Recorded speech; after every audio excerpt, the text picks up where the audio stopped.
Well, good evening, everyone, and congratulations, Patrick. What a wonderful opportunity it is for you and the family, and we're all very proud of you. You know, this is kind of like Old Home Week, that we're seeing one another live for the first time in 2 years, and it's very exciting.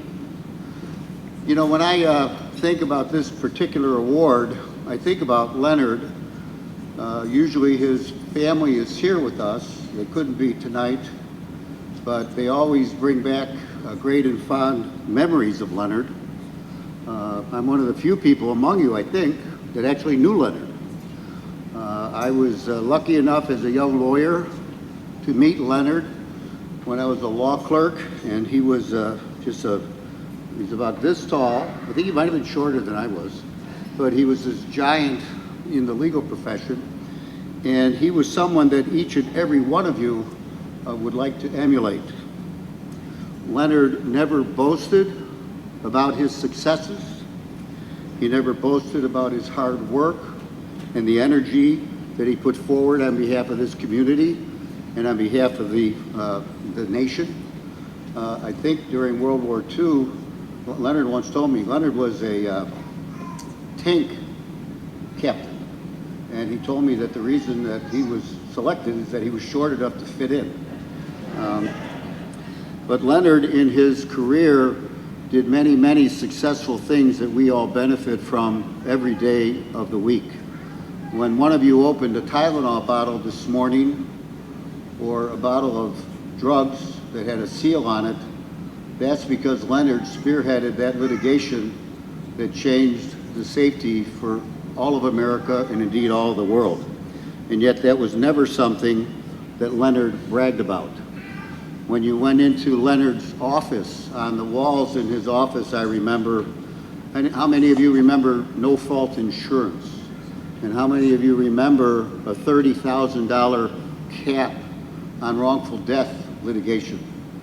Leonard was central to reversing each and every one of those things, and he did it in a way that was unselfish, in a way that was caring and giving and protected the community.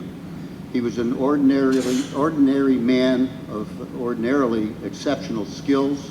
He was humble, and he was someone that was grounded in the pursuit of justice on behalf of his clients and the community.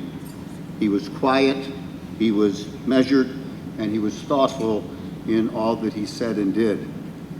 Now, if you listen carefully to those words, and for those of you that know him, you might have been thinking that I was talking about my dear friend and law partner, Keith Hebeisen. Keith is one of the people that has a personality. He's accomplished. He has a continued devotion to excellence in the practice of law. I've never seen or don't see too many people that have such a grounded commitment to the preservation of the right to trial by jury and the rights and freedoms that we as a society enjoy every day because of people like Leonard Ring and people like Keith Hebeisen. I met Keith in 1982 when he was a law clerk at the Corboy firm. And we worked together and became great friends. He was immediately identified as someone who would prosper and do well in our practice and in our lane of traffic. At that time, Keith moved on to work for Al Hofeld as a past president of this organization, as a clerk, and he became an associate lawyer with Al. And then when I opened up my firm, I stole him. I called him up and said, hey, how would you like a job? Let's get back together again. Al didn't forgive me then, and he doesn't forgive me now for that.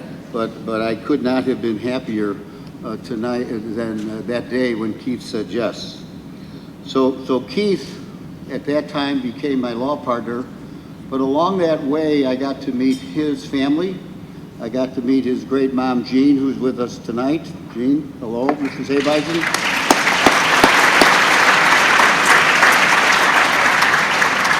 And then one day I was taking a deposition and I met this court reporter. And I said, back then you could say these things. Are you married?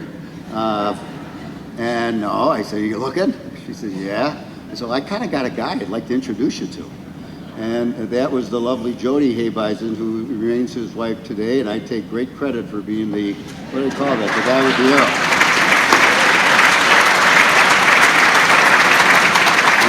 And don't be confused about the lovely lady sitting next to Mrs. Hebeisen, Julie, who is Jody's twin sister. So if you get confused, she asked me tonight, I called her, and she didn't have a button on.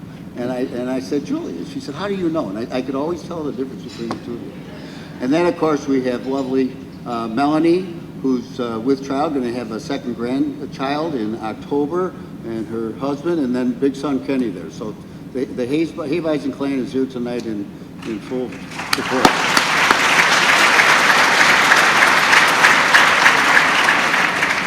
So, you know, Keith has become, I say, the consummate lawyer and counselor. If you come to Clifford Law on any given day, aside from occasionally terrorizing people, because, you know, we say all these nice things about someone who's getting an award, right? But we all do have our moments, and Keith has his moments, I can assure you of that. But people go into his office every day, and they seek his advice and his counsel on how to handle clients, on how to handle legal skirmishes, and he is one of the first people in the office. You know, we have our own system of keeping up to date with the practice of law and the reported decisions, and Keith is the first person in the office to alert us to something new. Leonard Ring was that way. Importantly to us, Keith is a political junkie. Not only does he give away whatever he can, even when he doesn't have it, Keith is someone that stays abreast of what is taking place nationally. And I don't, you know, I see a lot of young people in the office, or in my office, I see a lot of young people in this crowd. I don't know if you realize it. Illinois is an island. If you look at Wisconsin, Michigan, Indiana, Missouri, just look around Iowa, go around the horn of Illinois. We have the best tort law of any of those states, and it's because of this organization. It's because of people like Pat Salvi and every other president that's in this group, and it's like people like Keith Hebeisen who dig into their pockets to support the political people who are grounded in a political view that is supportive of the people that you represent. And one of the fears that the leadership, the old guys like me have, is that you young people don't get it. You've got to get it. Otherwise, it's going to fade away and die, and we're going to become just like Indiana someday. It's just and Keith is grounded in believing that that shouldn't be, that we have to keep fighting and keep being devoted to it. Leonard Ring was that way. And finally, let me say that in that regard, that Keith is known for his hard work on a daily basis. The people in our office otherwise will seek him out to learn about how to do something the right way. He will challenge his own opinions at times, and he will torture the staff, the legal staff, into trying to find a better way to do it. And everyone at Clifford Law feels that they are better people today and better lawyers today because they're affiliated with Keith Hebeisen. They felt the same way after they met Leonard Ring. He was that way. So Keith,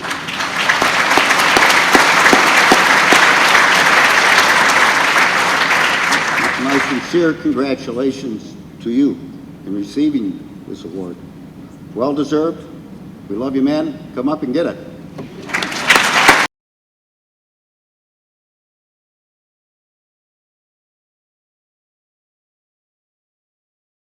Well, as always for me, Bob is a hard act to follow. So I'm going to give a disclaimer right off the bat. This is not going to be exciting. It's not going to be long. And I do have notes, which I'm going to need to use. And first of all, I want to also congratulate Matt Dudley on a phenomenal year as president.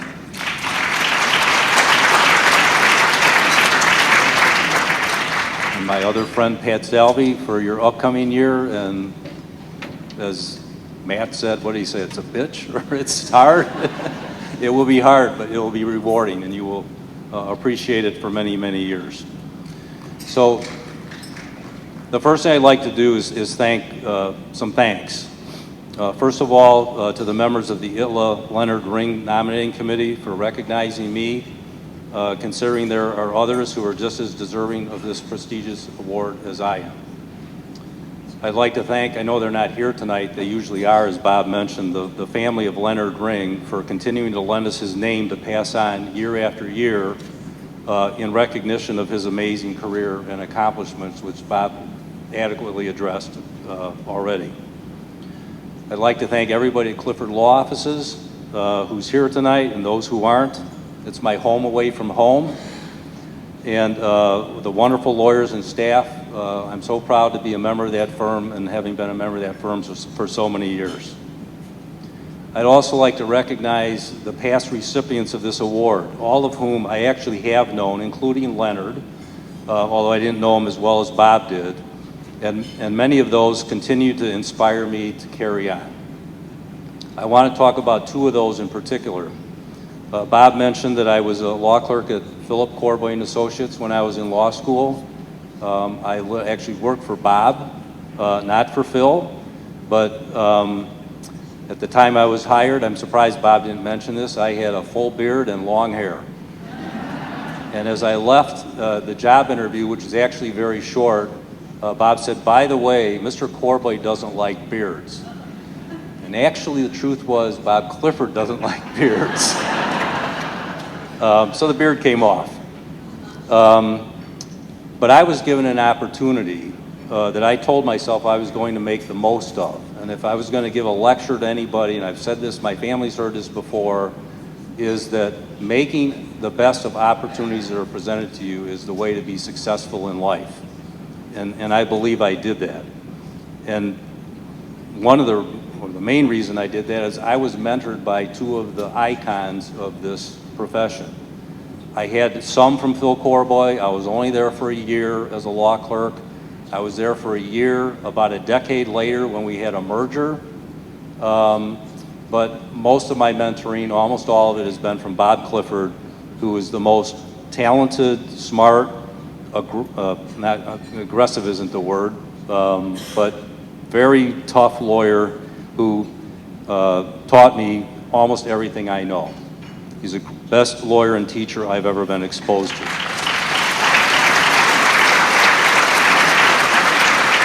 So I thank you, Bob, for everything you have done for me and taught me, and I hope I am going to be successful in passing on that to the next generation. So we ask, what can come from commitment to the traits that we saw in Leonard Ring? I'll give you a few examples in my lifetime and career. Overturning a law that was passed in 1995 that gutted the tort system. Overturning a law in 2005 that gutted the medical malpractice law system. And most recently, passing a law for prejudgment interest that was long overdue, that we are continuing the battle because it's being challenged by some people in the court system to preserve that. Those are some examples. Now I would ask, how do those things happen? And I would like to read a few excerpts from some of my President's Thoughts pages from 16 and 17 years ago. I often hear people ask, what is ITLA doing about whatever? But who really is ITLA? We are an organization comprised of, at that time, 2,200 individual, smart, talented, and determined trial lawyers who are standing together to preserve our clients' right to trial by jury. So reality is that each and every one of us is ITLA. And each and every one of us should ask, what am I doing? And don't forget that generals can't win without the armies. The contributions of every member's blood, sweat, and yes, dollars will dictate the outcome of the fight. You will be called upon soon. Sitting on our hands, wallets, or both will be unacceptable. And then finally, this is a quote from a former president of the ABA, Mike Greco, who said, "The lawyers who have been responsible for monumental change in America did not assume that someone else would bear the burden, that someone else would confront the challenge, that someone else would advance civil rights, that someone else would have overruled bad law, that someone else would defend our freedoms. Instead, those great lawyers knew that what they did not value would not be valued, that what they did not change would not be changed, and what they did not do would remain undone. My final thanks are for my family. My late father, Neil, who taught me about the importance of politics and how to fight against all odds for what is right. My mother, Jean, who's here, she's 95, came here from Elgin.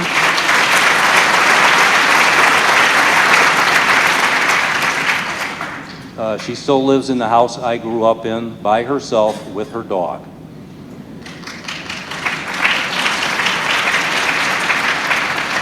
My mother taught me how to be a decent human being, and she sort of kind of tried to keep me under control. Next, my wife, Jody, who's been a great team forever. I love her very much, and she did succeed in keeping me under control. My daughter, Melanie, who is a kind and caring nurse and who gave us our grandson, Noah, and will be soon giving us a granddaughter in October. My son, Kenny, our son, Kenny, who is a young lawyer. He hasn't chosen to go the path I have yet, but he's already a success, and I'm very proud of him as a third-generation lawyer. And I also acknowledge my extended family, some of whom are here tonight, for all the love and fun they provide in my life. So, in conclusion, I just want to say that I am humbled and honored to receive this award, and I promise that I will continue to strive to honor its namesake. Thank you.